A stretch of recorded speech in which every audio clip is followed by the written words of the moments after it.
మా పెద్దమ్మ తిరుగురులో ఉండేదండి.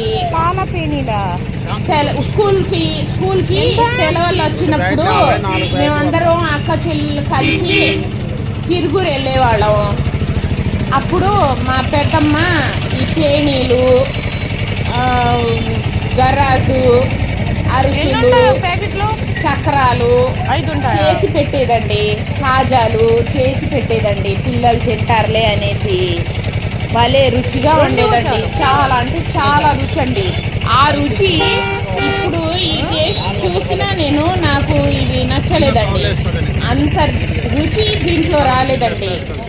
అది పెద్ద పెద్దగా చేసేదండి పేనీలు. మా పెద్దమ్మ ఒక అట్టులాగా చేసేదండి. 2 చేతులు వెడల్పులా అంత పెద్దగా చేసేది మా పెద్దమ్మ.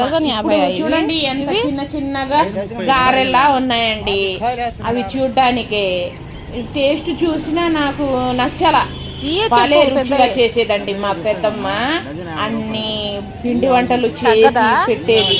మేము వచ్చాంగా అనేసి భలే రుచిగా వండి ఏదైనా సరే మా పెద్దమ్మ చేతి వంట వంటే.